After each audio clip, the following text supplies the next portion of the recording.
Hi, friend. I am so happy that this message found you. If it did, know it's for a reason. Coincidences do not happen. Everything in this life, even if it's like rolling a die in the air and having it land on the number 6 or 5 or 4 or 3, whatever it is, it all happens for a reason.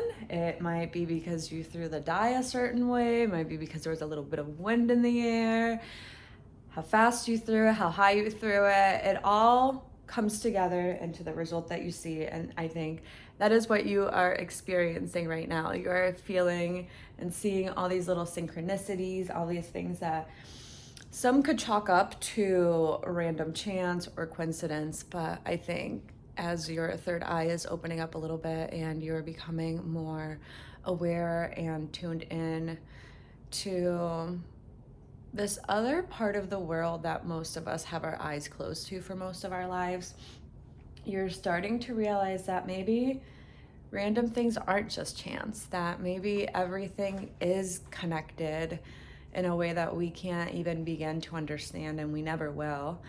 But yeah, so that's that. And if you're here, this found you for a reason. But I want you to know that if you have been opening yourself up to, I almost don't want to call it a new world, but this new way of viewing the world, then I can definitely, what's the word I'm looking for? I can definitely relate to the restlessness and excitement that you're feeling. I think when we find something for the first time, whether it's a great book, a wonderful person, the next best TV show that you binge in like 2 days, Severance, whatever that is for you, when and it doesn't just happen with you, it happens with everybody. When we find something that we're excited about and something that we've never seen before, or we've never experienced, or someone's never even told us about, we get so passionate and so excited and dive in so hard. And that's how I am. I am someone that when I find something that speaks to me, I dive in full fucking throttle, like, and nothing can stop me. I don't even look around the pond to see if there's any like rocks that I might hit if I jump in. I just do it. I jump. And if I get hit by the rocks, I'm like, oh, well, learned a lesson. But if this is you and you can relate to that, I would say try to reel in. And I don't mean reel in the sense that you stop being excited or you, my cat's going crazy, or you taper.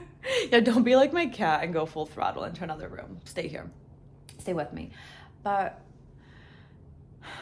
you are being called, and I would encourage you, the message I'm getting from the guides and the universe, to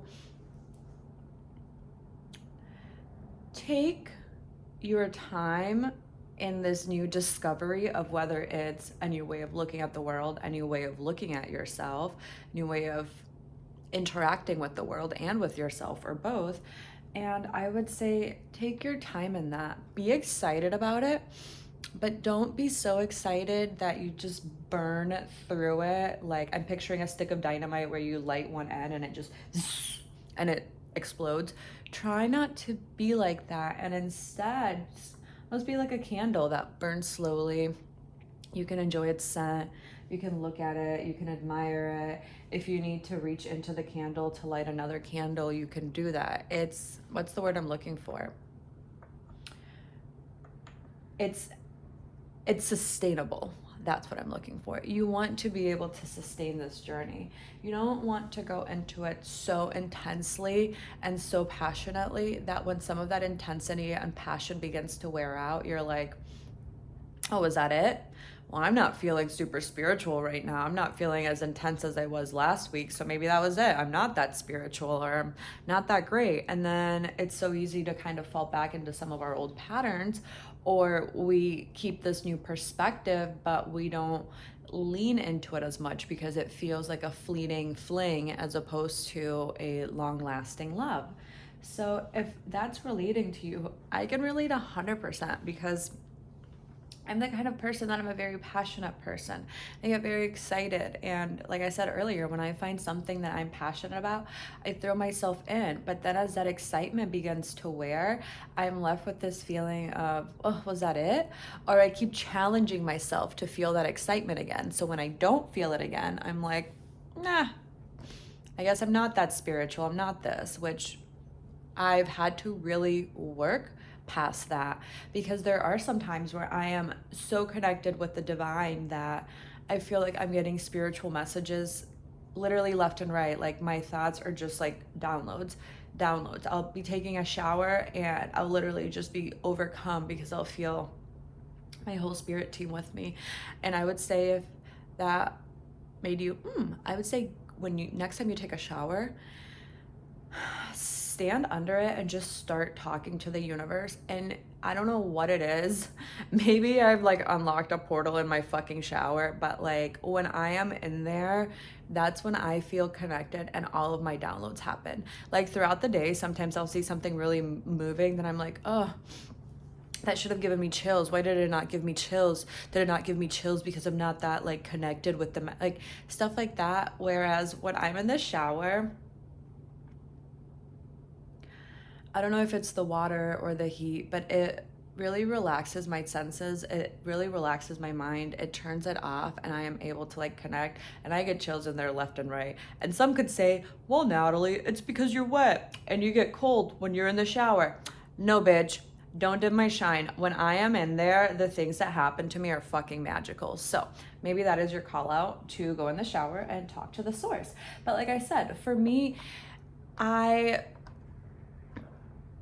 realized that I can't necessarily go full throttle. That doesn't mean that I can't put all of my passion and love into it, but I have to be careful of how I put my energy into it.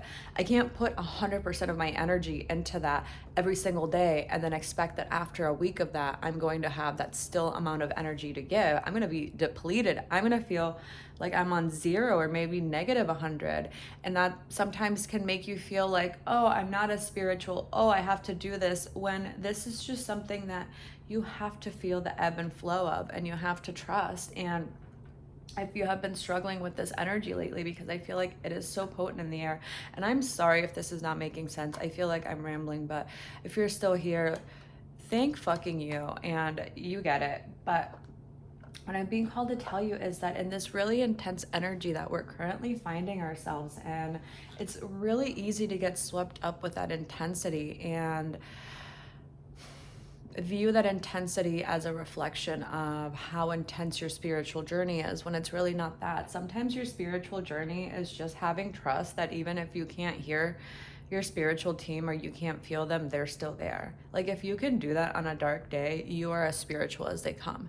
Has nothing to do with being able to predict the future. It has nothing to do with being able to do read tarot. And if you can do those things, those are wonderful extensions of spirituality. But spirituality at its core, it's really how you connect with yourself, the world around you, and the spiritual world, and bringing all of those together, bridging all of them to be the best version of you, and the best version of you that the world needs and that human needs.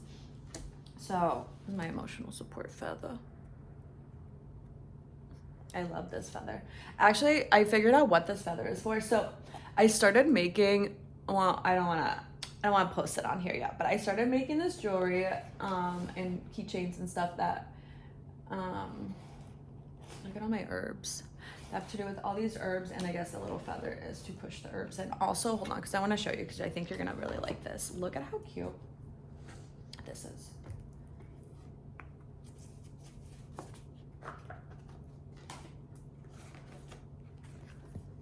Look at all of those little bottles full of crystals. They are so adorable. Look at this. Look at that little tiger's eye. It's adorable, adorable. I love little things, so I'm a sucker for this. Anyways, I just want to draw some cards. I'm not gonna do this video as long as I normally do, because I have a very big day ahead of me today. And I promised 2 of my best friends that I would make them some of this jewelry before I see them in less than an hour. So try to find that balance between my personal life and you guys. But yeah, it's been quite a journey, and I think you can feel it. And if you're still here, I'm so proud of the growth that you're doing, and I'm so proud of you for being open to perceiving the world differently. And that's what the world needs right now. I feel like everyone has blinders on, or like those things that horses wear so that they stay tunnel visioned on where they're going, or they don't get like freaked out by what's around them. I feel like that's kind of where a lot of the world is right now, and it's up to us, the ones that are waking up, to kind of shake that out of other people and get people out of like staring at their phones all the time and up at the stars and at each other. And don't get me wrong, I love social media.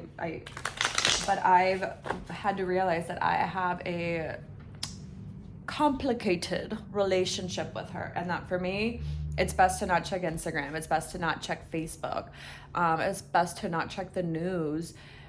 What is good for me is literally the only social media I pretty much have at this point is YouTube, and I go on it to enlighten myself with new knowledge, to listen to other wonderful readers. But yeah, the whole doom scrolling, it's hard to break that habit, but I promise once you do, it's fucking crazy how you can really just be with your own thoughts so much more. Wow, that was fucking weird. So put your energy into this. We're just gonna see if there's any messages from your guides, anything that you think would be good to, accompany this message. Oh, that was a bad shuffle. I'm sorry. This spirit was like, no, I'm sorry. Just trust me on it. I promise I'm not making this stuff up. Okay, hold on. Put your intention into this, please. Like, let's take a breath. Let me be more specific with Spirit. Spirit, can I get maybe 3 cards, like a past, present, future spread for what we're talking about, or for mind, body, and soul? Just 3 cards. If you could just get me 3 cards, and anything less than that, I guess I will work with. But okay, 2 more cards, please. 2 more cards, and if none fall out, then we're just gonna go with that one. Okay, we're gonna go with that one. The 9 of Swords and the 10 of Swords. That's so interesting. Hold on, let me see what's at the bottom of the deck. The World. Okay, yeah, we're gonna do it like this. Boop, boop. Okay.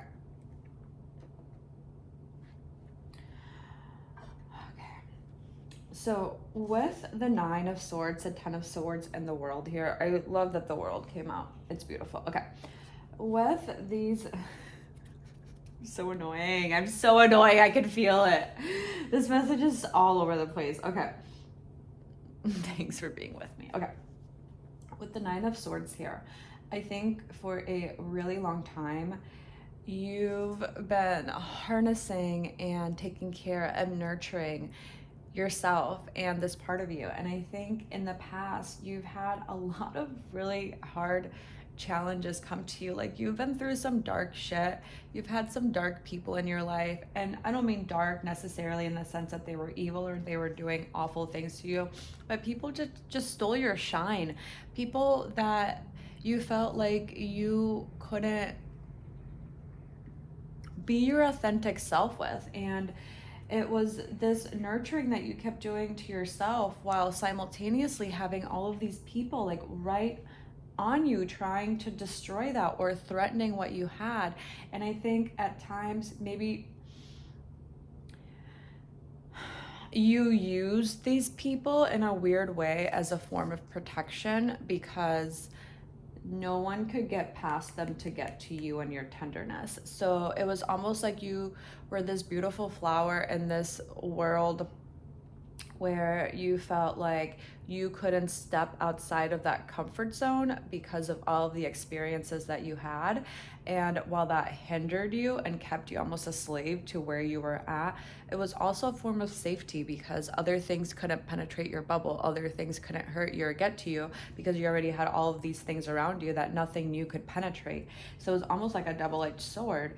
It was for you, like it was hard because you wanted to connect with other people and you wanted to grow and blossom as a flower, but at the same time you'd experience all of this like pain and judgment that you kind of enjoyed having that around you because it kept you protected from new circumstances.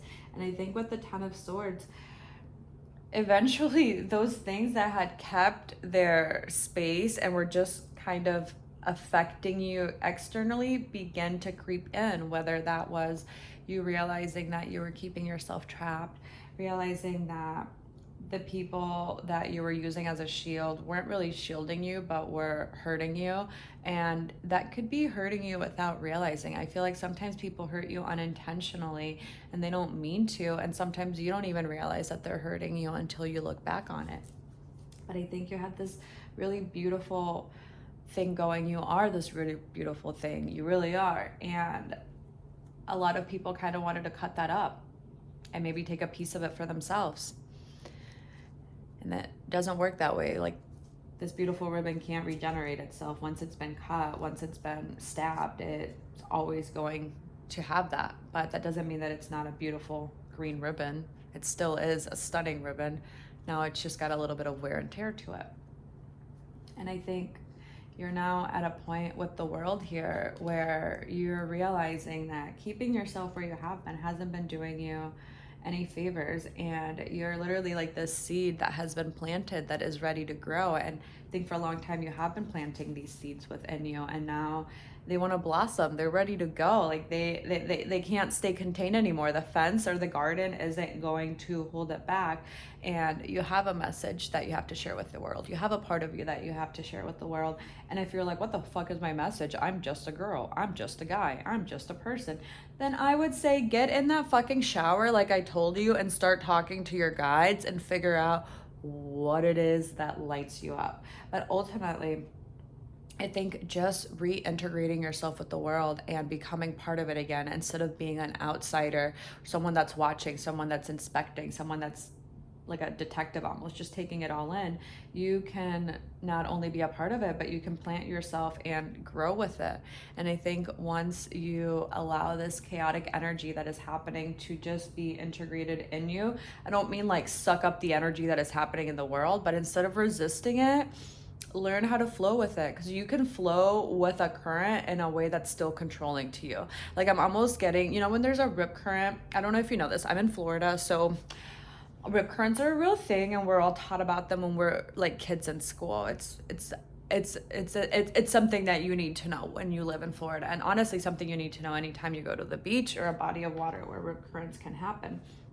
But essentially what happens in a rip current is that there's almost this, so like picture this is the beach here, okay? This is like the coastline. There almost becomes like a channel in here where the water, the way the waves are flowing, they come together in a way that causes the water right in this area here to be sucked out to the ocean. So if you happen to be a person swimming here and you get caught in this rip current, like, you will literally be getting dragged out to the ocean. And sometimes it's just a few 100 feet.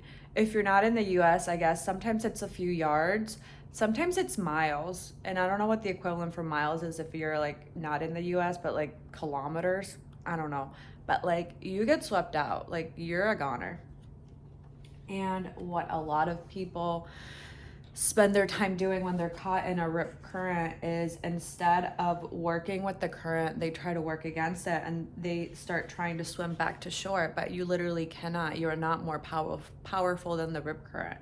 So these people a lot of the time end up drowning because they get so tired from trying to swim back to shore that they literally drown and die, which is such a sad and scary way to go. But what some people don't realize is that if you're caught in a rip current, you have two options. And I'll tell you the option I would choose, because the thought of letting the rip current take me all the way out there sounds terrifying, but that is an option. There is an option where you can let the rip current do its thing and it'll take you out as far as possible. And then once you're not in it anymore, you can swim around and try to make your way back. But depending on how far out that took you, that could be a really long way. You might drown on your way back, because I could not swim for a mile. I'll tell you that much. I'm a good swimmer, but not that good. But what a lot of people don't realize, and what they teach you in school, is that instead of trying to swim back, or instead of just completely becoming a slave to it and letting it carry you, you can work with it and you can start trying to swim to the side. You can swim to the side. So instead of fighting all your energy, you can just swim to the side and get yourself out of it. So instead of swimming towards the beach, you swim parallel to it, and eventually you won't be in that channel anymore.